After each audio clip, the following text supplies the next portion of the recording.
Beyond the Wrench with Jay Goninen from WrenchWay.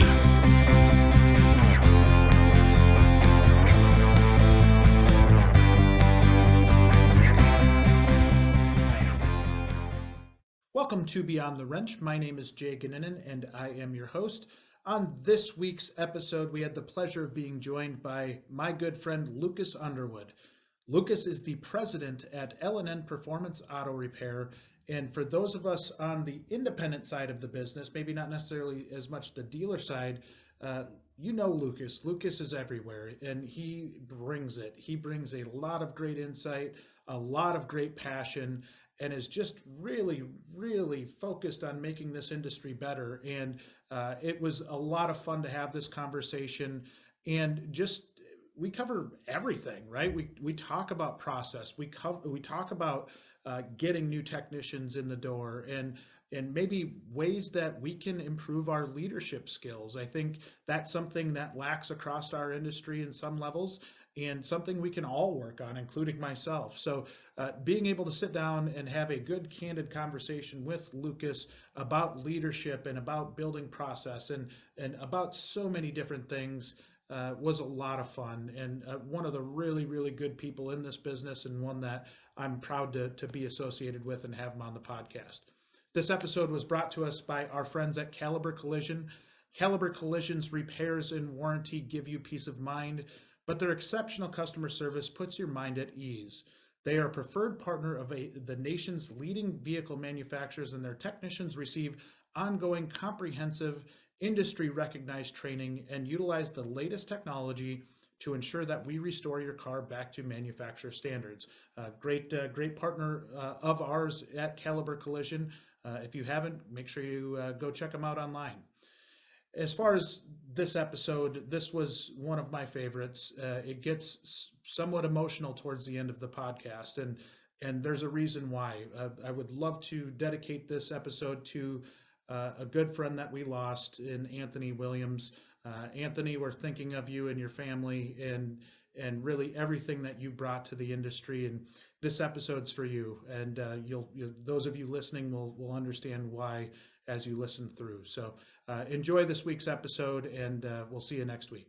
On this week's episode of Beyond the Wrench, I am delighted to be joined by my good friend Lucas Underwood. Those of you that know Lucas know how entertaining this podcast is probably going to be. And those of you that don't know Lucas yet, you're about to get your socks knocked off. So Lucas, how are you doing today? Buddy, I am fantastic. How are you, Jay? It's a better day because I get to talk to you. Oh man, I don't know about all that. I feel the same way about you, but thanks for having me, man. I'm super excited about this. I am too. You always get me pumped up. It's always fun to talk with you. And we're going to talk about some leadership type stuff today, leadership in a shop, how we define maybe what's not great, and maybe how we can improve some of this. So before we do that, I want to talk about you. I want to talk about your background and what you do. I think your story is pretty fascinating, and you've got a lot of balls in the air right now. So Absolutely. So tell us a little bit about yourself. So my name's Lucas Underwood. I've been a shop owner since 2007, and I started a repair shop. It was a performance shop. And my family's been in the tourism industry for many, many years, since the 40s. They owned restaurants, the whole kind of thing. So business ownership was just kind of my thing. And so I started a shop and had a partner in the shop, and we went our separate ways.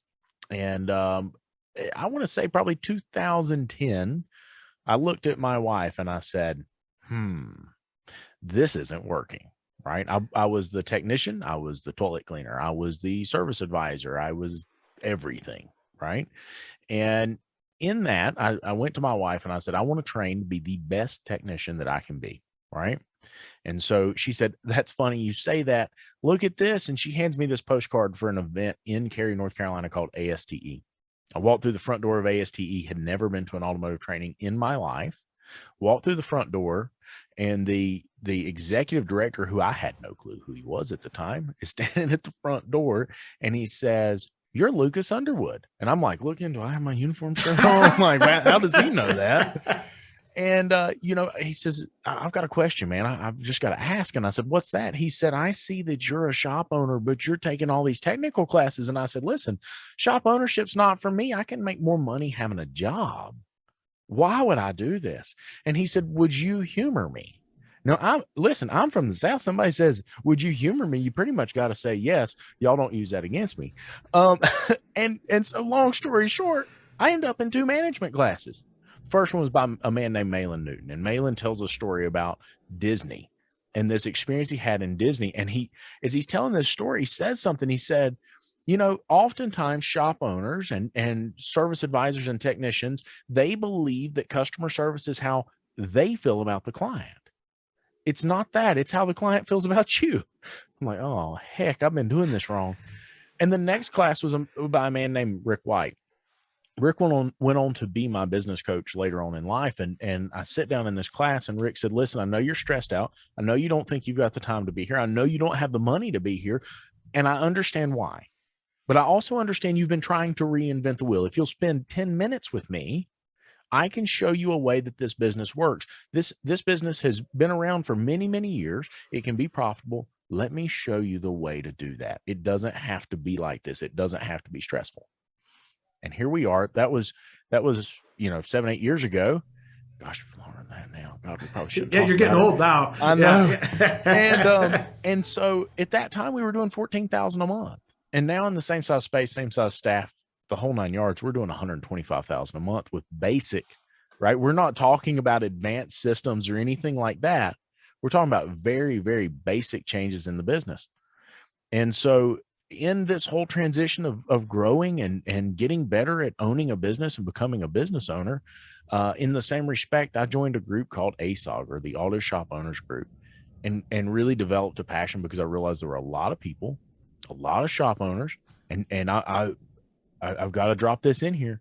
Tex, listen, if you're unhappy with your shop owner right now, chances are it's a lack of knowledge. It's not that they're just a jerk. Okay. There's a lot of shop owners who just don't know how to run a shop. They don't understand business. They're really great technicians, not really great business owners. And I realized that, and I realized we need to develop the same hunger for education that I had by going to ASTE for that first time. We need to develop that in other shop owners. And over time, we grew ASOG to where it's over 6,000 strong shop owners. It's a resource. It's a tool. It's now a 501c3 educational fund. We do dinners all over the country to take technicians, service advisors, and owners completely free of charge to events through scholarships. And then we started our very own podcast called the ASOG Podcast, where we talk about the challenges of the industry in a very, very candid and open and unfiltered and unpolished, pure way. You know exactly how we feel when we get done. So it's been a fun ride. Few things here. And of course you started off with a bang, and I was going to say nothing you do is unpolished. So I don't think that's, I don't think that's possible. But you named a couple people there with Malin and Rick, and they are phenomenal coaches, just great people, and absolutely just a lot of respect for them. And then 2 organizations, ASTE and ASOG. And I think one thing right off the bat, and I talked to Carolyn Cocolette about this as well in a few podcast episodes ago, is the importance in the association and how often a lot of shops just don't take advantage of what an association has to offer. And I don't know if you've seen that in your experience, but it feels like I see it out of 95% of members just don't take advantage of the opportunities that are out there. It's very true. And it's very interesting you bring this up, because we've had some conversations about this lately. And I have mentioned to our friends at ASTA, I'm on the board for ASTA, which is the organization that hosts ASTE. And I've said, listen, shop owners don't care about the benefits. They hear about benefits from everybody else. They don't care about what kind of discount they're going to get here, what kind of discount they're going to get there. They care about the camaraderie. They care about the ability to talk to other shop owners and know they aren't alone, and talk to other technicians and know they aren't alone. There's people that are out there with them going down this same path right now.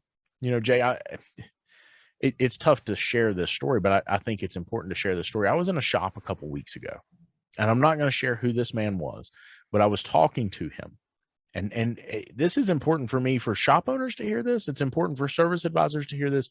And it's important for technicians to hear this, because we've got a lot of technicians who are going and starting shops, right? I'm going to be candid about this. We've got a lot of them who are going and starting shops and saying, I'm going to do this better.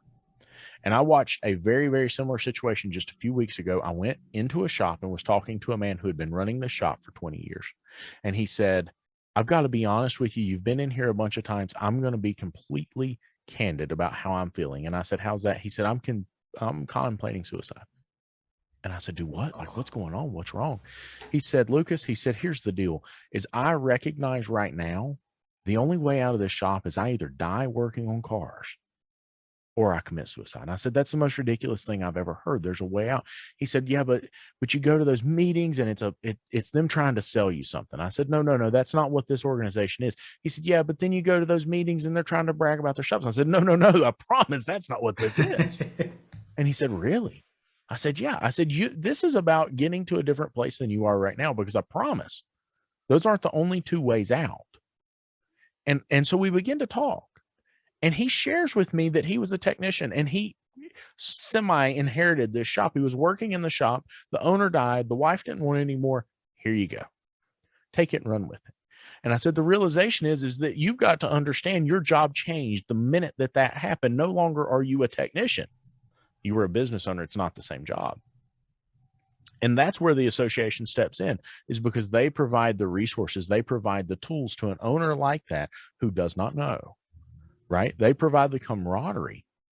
We were talking about it just the other day. A good friend of mine, Todd Compton, was up here at the shop, and he was talking about, I joined the Independent Garage Owners of North Carolina 20 some years ago, when I realized all of the shop owners that I looked up to were part of that organization.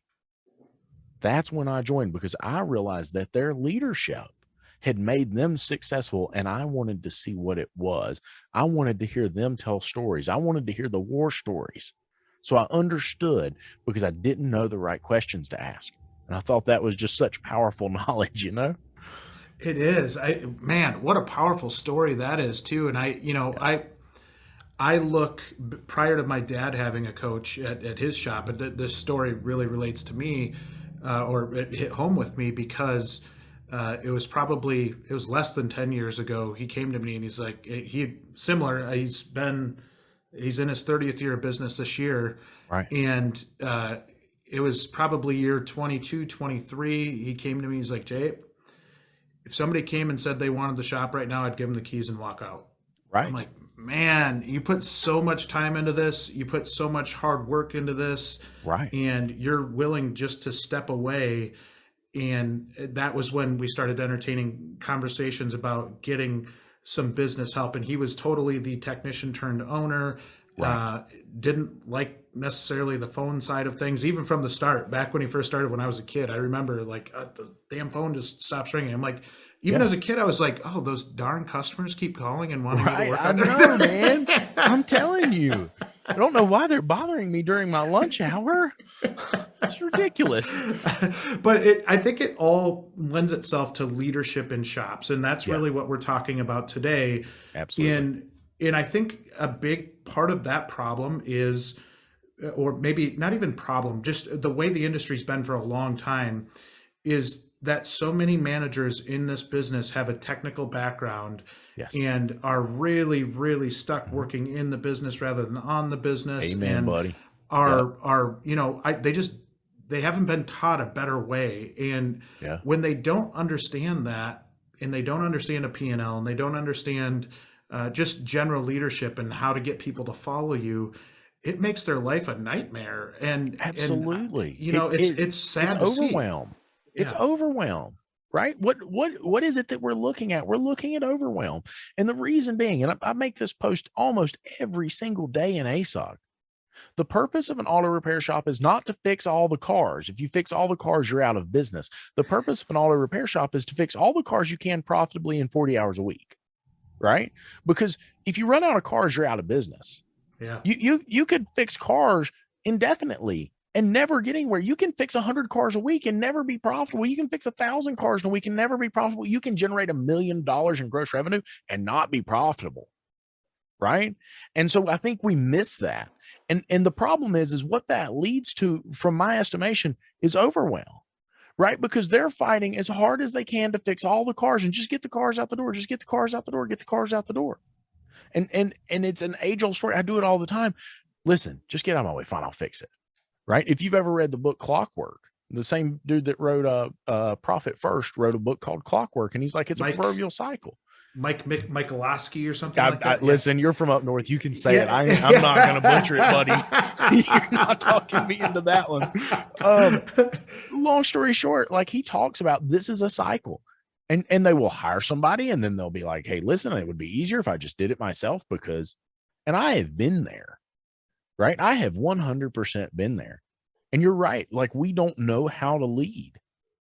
And the problem is that we never spend time to develop ourselves and develop that skill. And listen, I'm not standing up here saying I'm an expert. I make the mistake all the time. I'm building a new shop, and I've been disconnected from my current shop, and I have paid the price for it. I've seen gross revenue go down. I've seen employee satisfaction go down. I've seen a change by me not being here and picking up the pieces of the puzzle. But you know, the one piece of the puzzle I don't have to pick up is fixing the cars. That's the one. You know, what I've done in my business is I've hired people who are way better than I am. It's not that I'm a great business owner. It's not that I'm a great leader. I went and found people that are better than me and put them in place, and then let them do their job. You know, we talk about, and I think he's been on your show before, but Dutch Silverstein, right? He's one of the moderators. He hasn't. He should be, but yes, we'll get him. We'll get him. Yeah. But you know, there were two things in the heat of me fixing my business that Dutch said to me that still to this day stand out. And I get in a bad spot, and I think about it. And listen, I still get in bad spots. I still make mistakes. I fail as a leader. I say the wrong thing. I do the wrong thing. I'm not always hitting leadership 100, right? But Dutch said two things to me that really stand out to this day. And it was when I was fixing the business and things weren't going my way. He said, son, he said, do you know what they teach pilots to do if the plane is on fire? And I said, no, I don't have a clue. He said, they tell them to fly the damn plane. I'm like, whoa. They don't tell them to put the fire out? He said, no, they don't tell them to put the fire out. Okay. They don't tell them to land the plane? No, they don't tell them to land the plane. Well, I'm lost here, Dutch. You're going to have to explain. He said, they tell them to fly the plane. And he tells a story about where this came from, right? This came from an accident in Florida over a 13-cent light bulb that killed many people. Nobody had to die. Everything was okay. The plane would have flown for thousands of miles without problems. Over a 13-cent light bulb, all these people died because we became so focused on the 13-cent light bulb. We lost focus of what our job was. And I'm like, I don't understand, Dutch. What does this have to do? He said, listen, in an airplane, they tell them three things: aviate, navigate, and then communicate. Your job is to fly the plane. Your first job is always fly the plane. And I'm like, I still don't understand how this has anything to do with business. And he said, son, listen to me.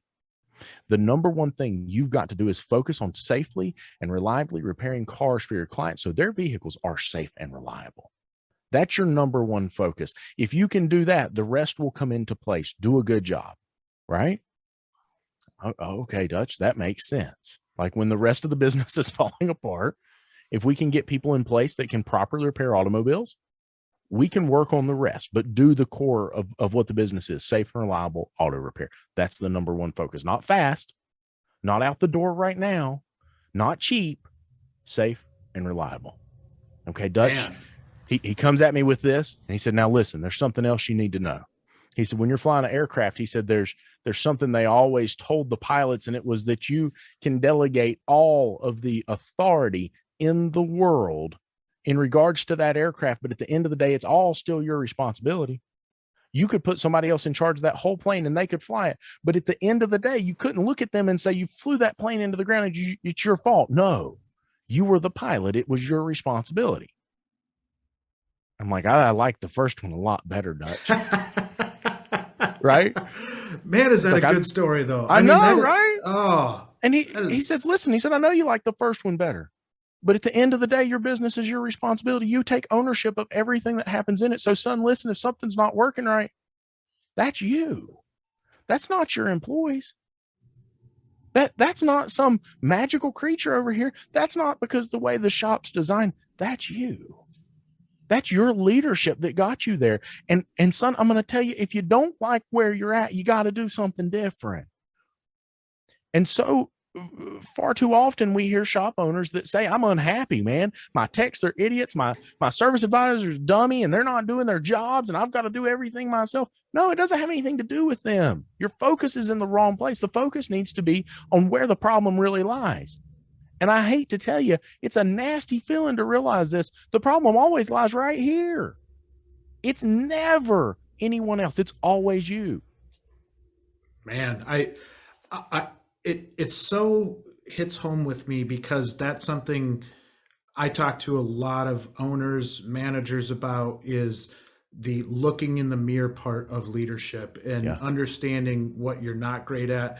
And that, you know what, it's okay if you're not great at everything. Yes. Like there's no perfect person out there. Like it is being able to be humble enough to know Amen. where your weak spots are so that you can improve them or hire somebody that is good in those areas. That to me is maybe the number one issue with leadership when it comes to our industry. I agree 110%. Listen, we're a proud people, right? We fix things that nobody else can fix. We do things that no other skilled trade could imagine doing. We do it with way less revenue than the other skilled trades do. We require way more tools. We deserve to be proud. I think we 100% deserve to be proud. But the problem is we've got a lot of owners who are proud in the wrong areas, right? And if you're not humble enough to say, I need help, how many shops do me and you both talk to or go into that they need help, but they're so proud they're unwilling to say, I need help, right? When the technician goes to them and says, hey, listen, man, this is not working. I'm a business owner. I'm blah, blah, blah. They become offended. They become upset. They turn against them, right? When they're coming to them to say, hey, man, I am trying my best to help.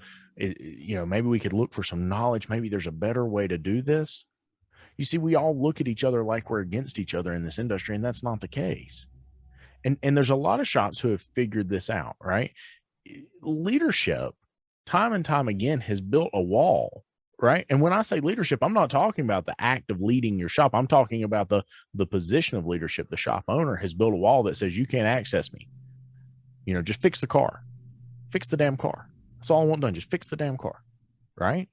And the problem is that if there is that wall, if we can't have communication, if they can't come to you and talk about a problem without feeling like they're going to get their head chopped off, the business never improves. You can't see it. The 30,000 foot view. Do you know why coaching helps shop owners? Because they can see it from 30,000 feet. They're not in the middle of it. They're not in the thick of it. The coach can see it from far, far, far away. It makes all the difference in the business. And it comes down to they are able to recenter them in the leadership role, not just the boss position. Does that make sense? I think that's where there's such a difference between leadership and management, right? There's a distinct difference. You need to be a good manager, but unless you have that leadership capacity, it's really hard. I think if you don't understand that part, that's probably where you're going wrong is if you are checking the boxes, you're doing everything process related, you're doing all of those things, yet you're still fighting against your entire team. Yeah. It's a lot easier to lead with a carrot than a stick, they need to follow you. And here's the thing is that first of all, I'm a big Tim Kite fan. Do you know who Tim Kite is? I've heard the name. I'll send you a video when we get done. Maybe you can drop it in the description. We'll put it in the notes. Yeah. Yeah. Man, amazing video because he talks about leadership and he talks about productive discomfort. Like to get to this high level, to get to this exceptional, you've got to go through some productive discomfort. It's not nice. It's not great to cross into that exceptional level. And the same is true for leadership.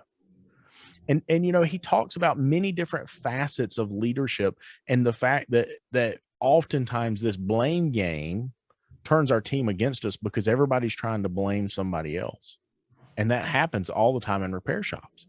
Zig Ziglar always said something and it became somewhat of a basis for why we do what we do in our shop. He said, you will get where you want to go in life by helping enough other people get where they want to go. right? And that's become kind of the motto here in the shop is, look, I'm helping you achieve what you want as staff members, right? And I don't always do a good job of it. Let's be really clear about that.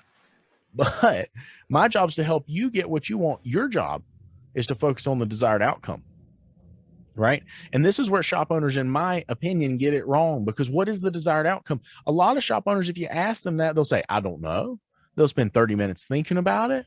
Maybe they say it's to fix all the cars in the lot, right? I don't care about fixing the cars. Do you know what my desired outcome is, Jay? One desired outcome. I want a safe and reliable automobile for my client. That's my desired outcome. You know your mission. Absolutely. That's what I want to achieve. And so every single position in this shop, they don't work towards my goal. They work towards their goal, their piece of that puzzle, which ensures they accomplish the shop's goal, the destination. They know that their desired outcome is a safe and reliable vehicle for their automobile. What's my personal desired outcome for the business? I want gainful employment that's safe, that's reliable, that's dependable, right? Sounds like we're talking about a car, right? Safe, reliable, dependable for our people. I want to build an environment that's safe for them. They don't have to worry about it. They don't have to worry about getting that paycheck. They know they're getting the paycheck. I want it to be dependable no matter what. They know they're taken care of. They don't have to worry about coming in and getting fired on Monday morning because I got a wild hair in my hiney, right? Like, we're not going to do that. We've got a system. We've got a handbook. We've got a process that allows us to secure their employment here. They know we're profitable. They know, look, man, something bad happens, Lucas has got my back. He's going to take care of me, right? That's what we do. That's my desired outcome. Profitable and reliable, safe, dependable employment, gainful employment for our people.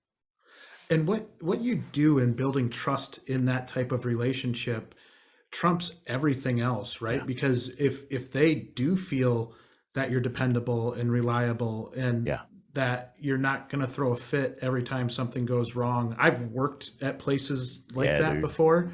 Yeah. It's not fun. I mean, where everybody's on pins and needles, nobody feels like they can speak up or talk about their personal life or absolutely. I use the scenario that you can tell a lot by a leader based on the fact of how they would react when one of their employees came to them and said that they wanted to start a competitive business. Yeah. Because absolutely. How they react if a shop owner and it has a technician working for them and that technician comes and says, hey, you know what? It's been a goal of mine for a lot of years to start a shop. I want to start my own shop. And I think there's a lot of technicians out there that would like that. Once they get into it, I think it's almost a different variable because it's like you said, it's a different position altogether. But simply how they act in that type of conversation says a lot about them in my eyes. I agree. Right? I agree.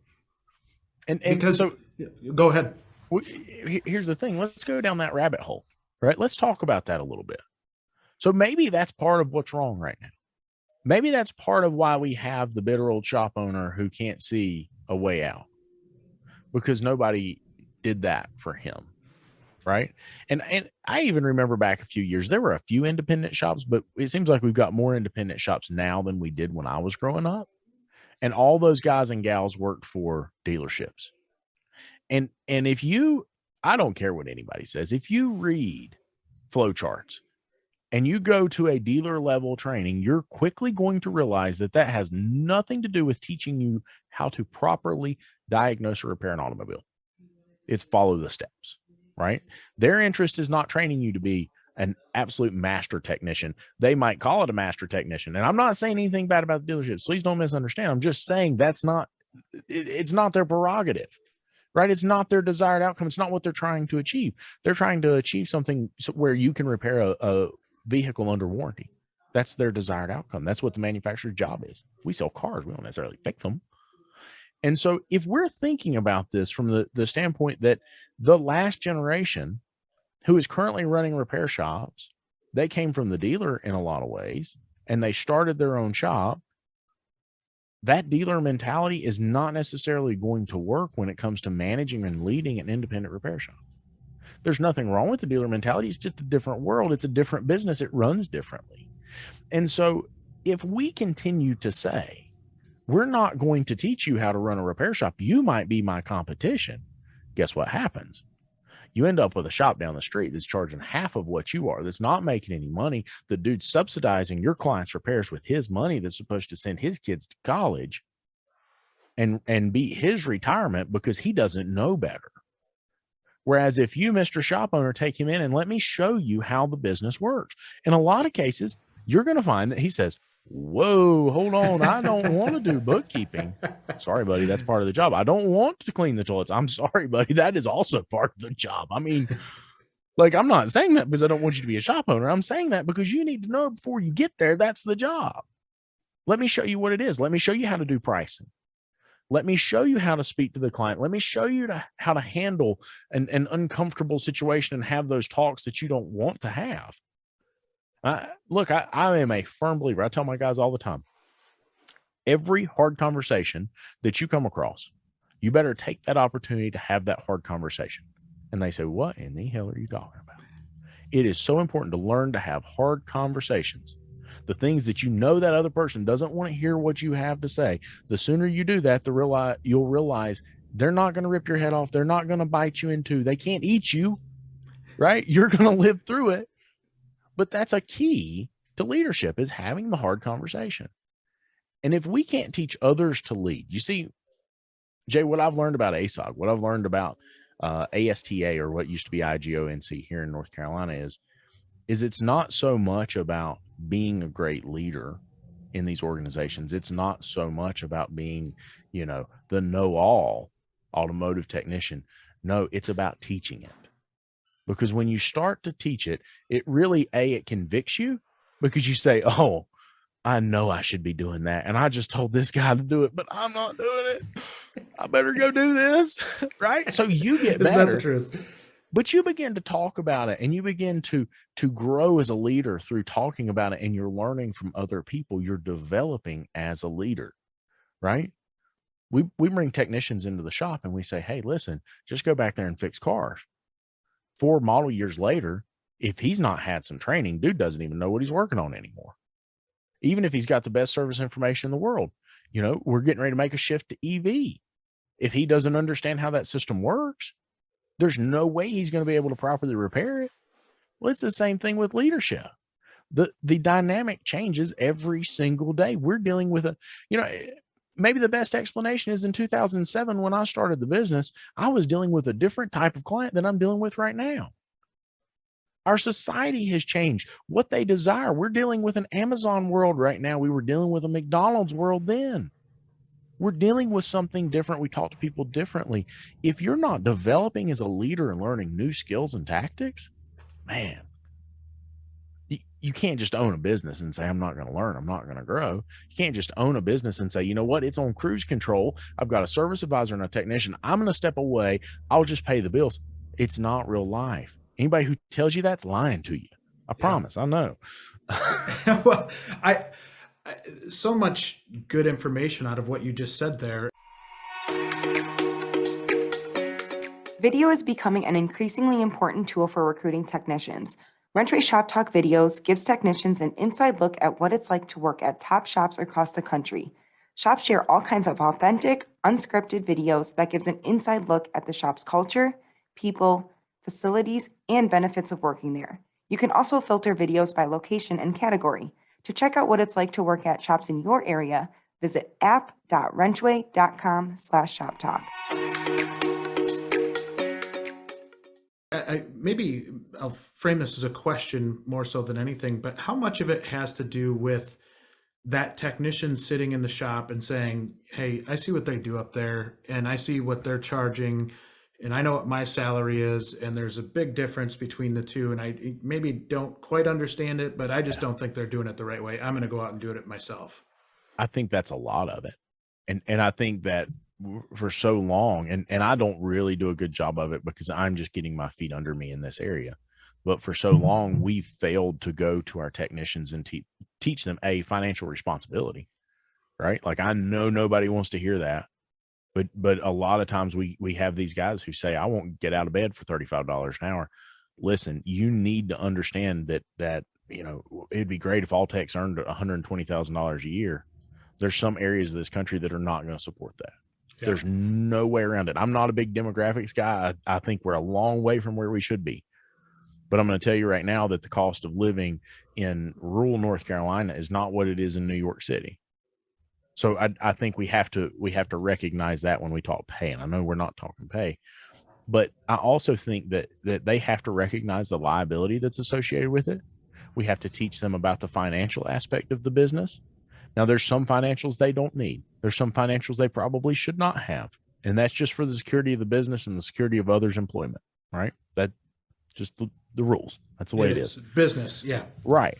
But if they don't understand the P&L, if they don't understand that, hey, we were 60% gross, 70% gross, and there's net 10 left over at the end, and he reinvested all that back in the business. Right? He took an owner payroll that's way less. Do you know that the majority of owners in the country right now are not getting paid? Do you know that the average net profit from all the coaches that I know, they say it's 5% net? 5%. Do you know that you can take $100,000 and put it in the stock market and get 10%? I mean, you'd have to be stupid. I hate to say that. You would have to be stupid. And what's sad is so many don't even know it. They don't know what their net is. They don't understand it. The accountant gives them a P&L and says, look, you made money. And they think, oh, we made profit. Yeah, we didn't lose money. Right. And it's not even a clean enough P&L to know. The accountant is a tax liability professional. All he did was make sure you didn't owe Uncle Sam anything. Right. And how many shop owners that say, look, I need to be zero at the bottom of that line so I don't have to pay any taxes. Right. So the problem is shop owners don't understand how to teach that.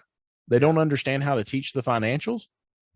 And the other thing that technicians never get, right, on the backside of this whole financial discussion is that your shop owner lays in bed at night at 3 a.m. and says, God, I hope I've got enough money to pay my guys.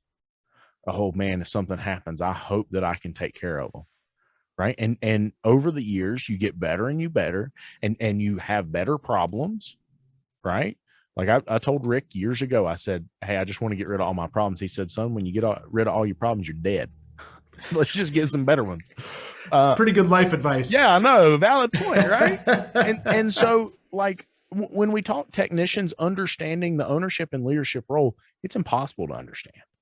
And unfortunately, I can't convey to them, my guys understand it, but I can't convey to them the stress and the workload and the liability and all the things that are associated with that. They see their owner, and I'm going to tell you something, social media, I know it's important, but boys, do you see the highlight reels? Do you see these shop owners who have all this nice stuff and all that great stuff? You know, I'm going to give you a piece of advice my daddy gave me when I was little. We drove by somebody and they had all these really cool Kubota tractors and stuff. And I said, Dad, why don't we have all that stuff? And he said, son, because the bank owns it all. I'm like, well, okay, that's pretty valid. You know, like I don't want stuff the bank owns. And so we see the highlight reel. And we think of how great it must be to be in their shoes, but we don't really understand what being in their shoes means. We don't and unfortunately, in many cases in our industry, they don't understand what being in their shoes means either. Yeah.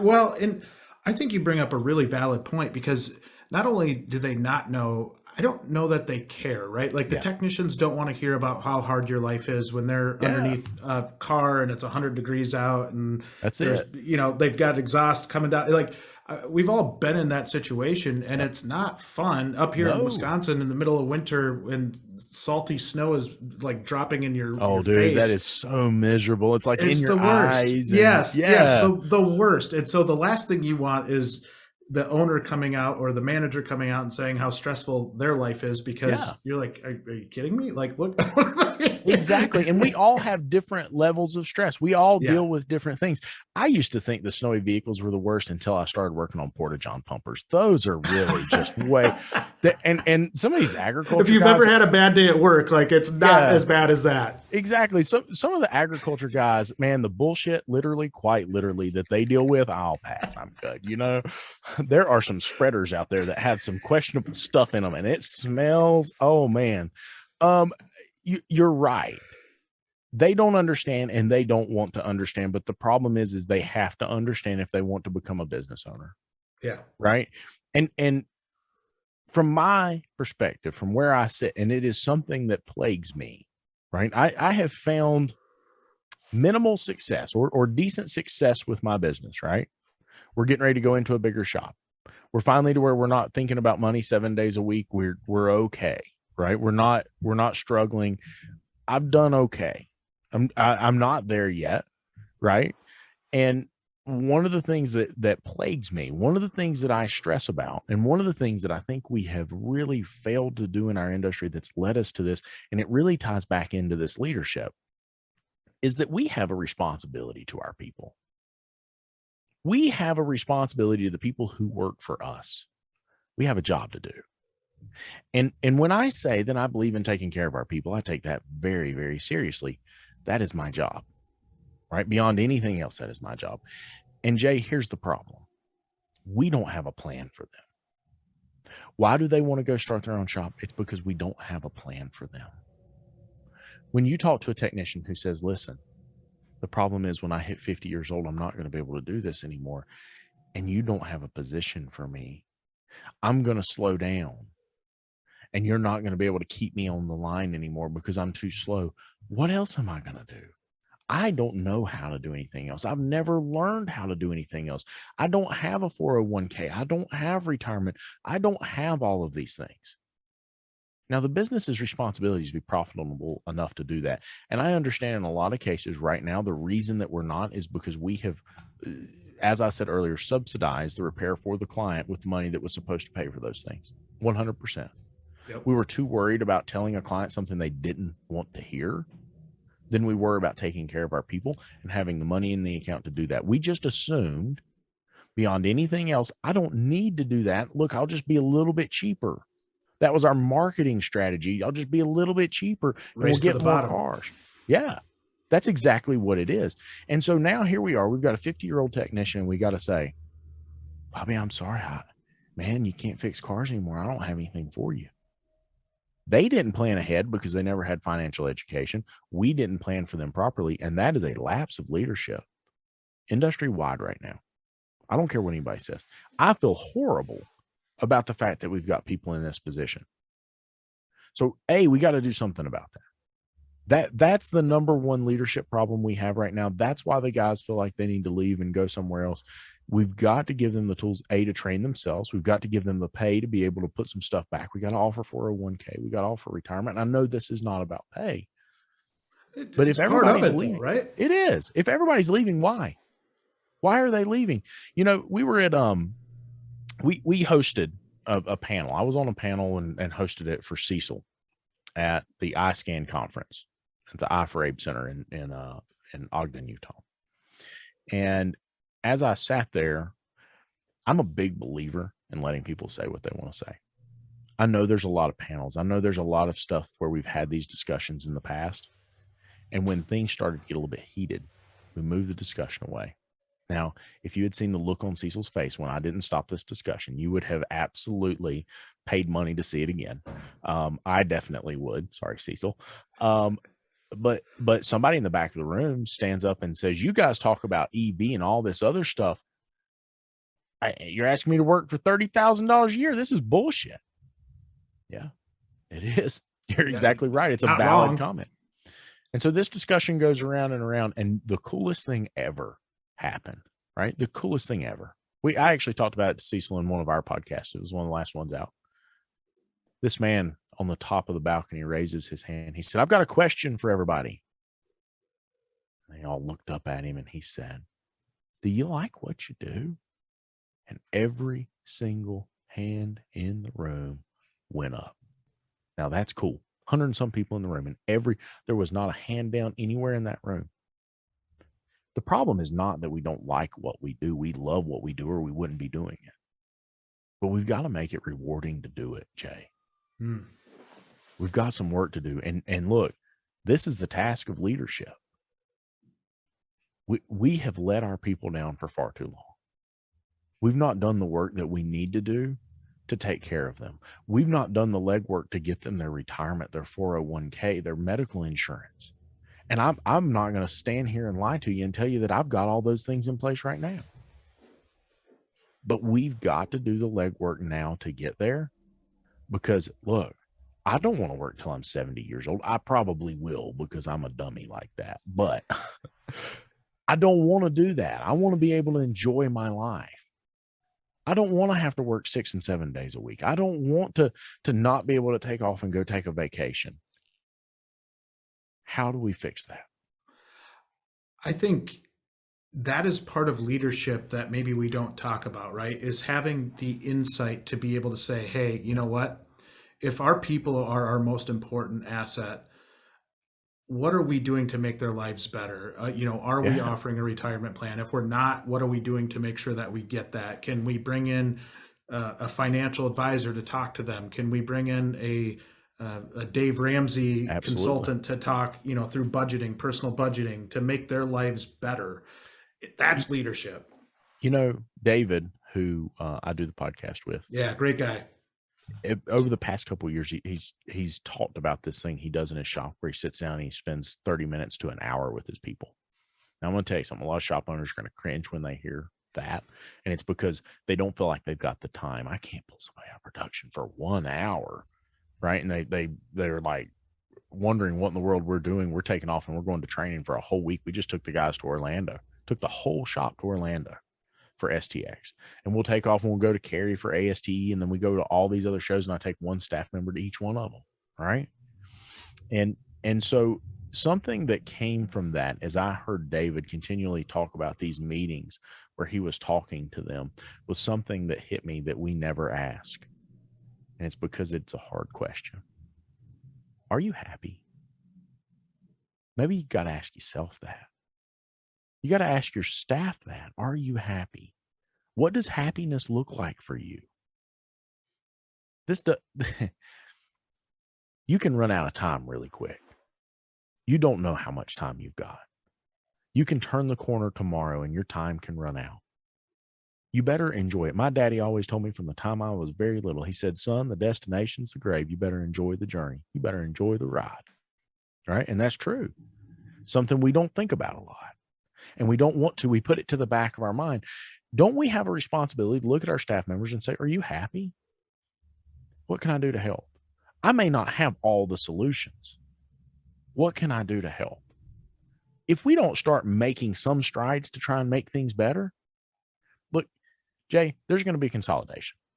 There's no way around There it. is. There is. With the market that's coming, the way that things are happening with EVs, the changes that we're seeing, there will be a consolidation. Lots of shops will close. There's no way around it. I don't care. People say this has happened before. We've had new technology, this, that, and the other. I promise you, we're going to see consolidation. There are going to be shops that consolidate. There are going to be shops that close. There's no way around it. I look at the numbers, look at the facts, look at the data, whatever you want to look at. There's going to be consolidation. Shops are going to close. We're going to be working with a smaller base of shops in the future than we are right now. And in some ways, some folks are concerned that they may be less profitable than they are today. So we've got to make some hardcore decisions right here, right now. And I think we got to start with, are you happy? And if you're not, what do we need to do to make you happy? It's so impactful what you're saying there. I think it's, I don't know. Like, I feel like that is such a maybe underrated question in general in life, not even just for shop owners. Yeah. I think being able to understand what makes you happy and what's not fabrication happiness or fabricated happiness. You referred to social media and kind of showing everything great about life, but maybe on the backside of that, not having an accurate reflection of that. And I think it generally takes experience, right? To really learn that, because even as shop owners, right? Like, shop owners might think they thought they would be happy opening a shop or managing people. I hear that from a lot of managers in general, that this was so different than what I thought it was. Absolutely. And it breaks your heart, because you're like, oh man, I can tell you're miserable. Like, this is not fun. And absolutely. it's just awful. I've got a guy working on the building right now. He's a good friend of mine, and he's doing the framing. And he said, man, if I could just, like, I've got all the jobs you could ever want. And the problem is I'm having to run here and run there and fix this and fix that. And man, I got to charge people more, and I'm asking questions, and it becomes very clear he's uncomfortable being the leader. And the age old Michael Gerber question: if you want to bake cupcakes, for God's sakes, go get a job baking cupcakes. But owning a bakery that bakes cupcakes is not the same job as baking cupcakes. Why do you own a bakery? And he stands there in disbelief and looks at me and says, well, I don't know. It just happened. No, it didn't just happen. Right? In life, we get so busy and we start making decisions and we're chasing happiness. We're chasing some type of reward. We're chasing something that we think is going to fill the void in our lives. And I don't mean to get all psychological in the whole 9 yards. That's not what I'm trying to do. I'm just saying, right? Like, isn't that what we're all doing? We're trying to find some type of reward. It's not just about the money. Right. And a lot of times technicians kind of go back to the money thing. I don't think it's just the money. I think they really need to ask the question, am I happy? And what does happiness look like for me? I'm going to tell a little story. Years ago, when I started coaching with Rick White, he said, I need you to determine what your destination is. Man, somebody asks you that, that's pretty tough. It's deep. And you don't realize how tough it is until they start like, I want you to be able to tell me what it smells like, what it sounds like, and what you can see, and what your desired outcome for your life is. Where do you want to be in 20 years? Golly, man. Like, and remember when they asked you that when you were getting out of high school, what you going to do with your life? I don't know. Like trying not to blow it up. The same thing I'm doing with my truck. And so what is your desired outcome? And so as Rick asked me that, I'm like, I'll give him some little BS answer. And he's like, that's not it. And if you've ever seen anger management, like I was so ready to just choke this dude out. I'm like, if you ask me that one more time. And he kept asking and asking and asking, and we weren't moving on. I was like, okay, I've given him every fake answer I can imagine. I guess I'm really going to have to think about this one, right? Like I'm going to have to think about it. And I started like really thinking through it, and it led to more questions than answers. And he said, that's what I'm talking about. I'm like, whoa. You said you wanted a destination, and now I've got questions about how I could achieve that and what that looks like and why I don't understand what the destination is and why the more I think about the destination, the more stressed out I am. He's like, that's the point. Is you've got to realize that you don't know what happiness is. You don't know what you're searching for and what you're looking for. You need somebody in your life to help guide you and help you find that and help you nail that down and put it on paper and begin to build a system, a formula for how you achieve it. But right now, you're going through life and you're like, I'm going to fix this car and I'm going to do this, I'm going to do this, I'm going to do this, all thinking you're going somewhere, but you're literally sitting in the same spot you were when I met you. Oh, that sucked. That really sucked. Because it's the realization that it's not just about coming to work and doing a job. It's not just about fixing the car. It's not just about making the money. It's about being happy. And as leaders, that's our responsibility for our people. Push them outside of their comfort zone. Find out what their true destination is. Where do you want to be? What do you see for yourself? Make them ask the hard questions of themselves. And lots of them don't want that. I get that. But if you want to work at my shop, that's part of what we're going to do. Where do you want to be in 10 years? I've got one that wants to own a shop. I've got one that wants to be a trainer. I've got one that wants to be a business partner and help develop this into selling cars. Right? I've got another one who says, I want to retire. I've got another one who says, I want to be a master technician. I've got one who says, I don't know. And my responsibility as business owner is to help build this business in such a way that I can help each of them achieve their desired outcome. That's my job. But we don't think about it like that. We think about it like, well, we come in, I heard a business coach say one time, you're not building a family, you're building a business. I hate to tell you something. You spend more time with these people than you do with your own family. Life is too short to go through life focused solely on dollar bills that will one day evaporate and mean nothing. So for those of you wondering what my answer to Rick White was, it was, I want to leave a legacy. If my little girl or my little boy says, my dad was Lucas Underwood, I want them to say, he was a good man. He helped me one time. That gave me chills. I've got chills all over my body. Talk about impact, talk about meaning, and you talk about the value of life. And I don't, did you know Anthony Williams? Man, I'm a tough old country boy, but that hurt. I'm not gonna lie, that hurt.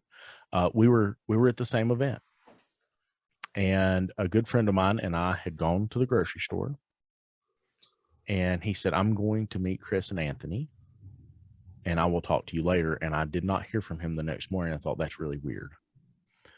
And then that afternoon he came in and he said, "Did you hear?" And I said, "No." And he said, "It's bad." And what I remember most about that, because you know, I know what you're getting ready to say, is that Anthony, more than once for ASOG, more than once for me personally, was ready to stick his neck out on the chopping block and say, "Let's just try and see if I get fired, I get fired." And I'm like, no, I'm not asking for that. No, you don't understand. I care about your vision, so I want to help you achieve it. I don't care what it costs me. He was an amazing human being. I've heard different variations of that same story regarding Anthony from lots of people, and I didn't know him well. I knew, we'd met at conferences, and we actually were just on a round table for Vehicle Service Pros. I think it was for P10 or one of the magazines, and less than a month prior to that. And when I saw the news, I was just like, I can't be. Like, just was talking with him, and then I talked to Tanner Brandt, and Tanner was down there as well. And that was the friend I was talking about. Tanner and I had gone to the grocery store, and Chris sent me a message, "Hey, let's grab some lunch with Anthony." And I'm gonna tell you, there's few situations like that in life that give you a wake up call like that. There really are. You're not promised tomorrow, and you better make the most out of every single day, because if like for me, the legacy thing, if it runs out tomorrow, right? And there were times in my life I didn't live up to the legacy. I didn't live up to who I want to be. I didn't live up to who I want my kids to remember me as. Man, what an amazing role model for living up to the legacy Anthony was.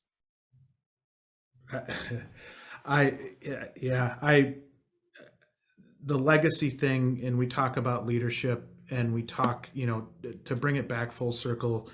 One, Anthony was the prime example of that in living your life that way, and also a stark reminder that it can come to an end fast. And how I think they always talk about, people won't remember what they said to you, but they'll remember how they felt after they talked to you. And I just feel like that's leadership as a whole. People know when they're great leaders, and it's because people follow them and people are drawn to them. And I think that's what you see in the best leaders, and not necessarily managers, right? But the leadership. And you can see leadership throughout a shop, right? It doesn't have to be from the front office. You can see it in some of the best technicians that are out there, and how they lead others in their shop, and maybe don't get the recognition that they should for doing that. And I just think when you look at impact, it doesn't matter what position you're in. You can have a leadership impact and a huge impact on a lot of people. Dan Beakey, right? Perfect example of that. And I watch him closely and see what he says and see what he does. And as far as I'm concerned, Dan kind of looked at Chrysler and his dealership and said, "I'm doing this and you're coming with me, or bye." Right? Like, I'm not giving you a choice. I'm doing what's right. I'm leading. And he's become the leader of that that side of our industry, in my opinion. Yeah. The voice. I mean, in a lot of ways, the voice. And I think it's so cool, because I do think there's so many examples of great leadership in our industry, and people that should have a voice, and somebody like you that took the time out while you're building a shop, and while you're waiting on hoists, and while you're while you're doing all this other stuff, took time out of your day to share your insights with our audience. I mean, what a pleasure. This is buddy. Incredibly inspirational. And I didn't mean to go the route with talking about Anthony, but I did think it was important because it really ties all of this together. Yes, it really does. And you know, I know that Deb is so proud of Anthony and what he accomplished and where he went with this. But you know, I hope Deb hears this and hears us say that we need to say thank you for sharing him with us, right? Amen. Because he made the automotive industry a better place. Couldn't have said it better. I just am so deeply touched by that, and I hope everybody that knew Anthony knew that he had some impact. And talk about a leader. I mean, talk about a leader, and that's what it's all about. So, I genuinely, from the bottom of my heart, appreciate you taking some time out of your extremely busy schedule to join us today. And I'm honored to be here, and thank you for taking time out to hang out with me. I always enjoy it, and I always enjoy getting a chance to sit down and talk with you. And I feel like I always come away a little bit better than I was when I came into it. So thank you so much, and I appreciate your feedback as well. Oh my goodness, man! Every time we talk, I always end up inspired, and likewise, I think I need. We just need a Lucas microphone or something in the office here to just spew out great knowledge all the time. It's always my good. Staff would probably disagree with you, but well, we appreciate it, man. We'll have you back on again sometime soon. Sounds good. Thank you, Jay. See you, buddy.